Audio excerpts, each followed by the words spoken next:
Welcome to Telugu classes by Purnima. ఈరోజు వీడియోలో TS TET మరియు డిఎస్సిలో వచ్చే సాహిత్య విమర్శలోని కొన్ని ప్రాక్టీస్ బిట్స్ తెలుసుకుందాం. వీడియోలోకి వెళ్ళే ముందు ఒక చిన్న లైక్ చేయండి, షేర్ చేయండి. మరిన్ని వీడియోల కోసం సబ్స్క్రైబ్ చేసుకోండి. Practice bits. శబ్దార్థౌ సహితం కావ్యం అని నిర్వచించింది ఎవరు? భామహుడు. ఇష్టార్థ వ్యవచ్ఛిన్న పదవళి కావ్యం అని నిర్వచించింది ఎవరు? దండి. రీతిరాత్మా కావ్యస్య అని నిర్వచించింది ఎవడు? వామనుడు. కావ్యానికి ఔచిత్యం జీవితం అని సిద్ధాంతీకరించినది వామనుడు. తదదోషౌ సగుణా వనలం కృతి పునఃక్యాపి అని నిర్వచించింది ఎవరు? వామనుడు. వాక్యం రసాత్మకం కావ్యం అని నిర్వచించింది ఎవరు? మమ్మటుడు. వాక్యం రసాత్మకం కావ్యం అని నిర్వచించింది ఎవరు? విశ్వనాథుడు. రమణీయార్థ ప్రతిపాదక శబ్దః కావ్యం అని నిర్వచించింది ఎవరు? జగన్నాథుడు.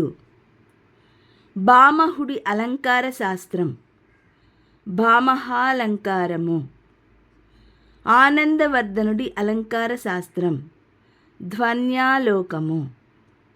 కుంతకుని అలంకార శాస్త్ర గ్రంథం వక్రోక్తి జీవితం. జయదేవుని అలంకార శాస్త్రం చంద్రాలోకం. కావ్యమునకు ఇతివృత్తము శరీరము, రసము, కావ్య సౌందర్య కారణము అని పేర్కొన్నది ఎవరు? భరతుడు. కావ్యానికి ఔచిత్యమే ప్రధానమని పేర్కొన్నది క్షేమేంద్రుడు. ఆనందవర్ధనుడు ప్రతిపాదించిన కావ్యాత్మ ధ్వని. ప్రజ్ఞా నవనోన్మేషణశాలిని ప్రతిభామత అని పేర్కొన్నది ఎవరు? భామహుడు. Poetry we will call musical thought అని నిర్వచించింది ఎవరు? కార్గైల్. సాహిత్య దర్పణం గ్రంథ రచయిత విశ్వనాథుడు. కవి శబ్దం మొదట ఎక్కడ వాడబడింది? వేదాలు. కవిత్వ ప్రయోజనాల్లో ఆనంద సందేశాలు రెండూ ముఖ్యమే అన్న పాశ్చాత్యుడు ఎవరు? కార్గైల్. కావ్య హేతువులు ఎన్ని? 3. జతపరచండి. 1. ఏ 3 ముమ్మటుడు కావ్య ప్రకాశము. కుంతకుడు వక్రోక్తి జీవితము. భోజుడు సరస్వతీ కంఠాభరణము.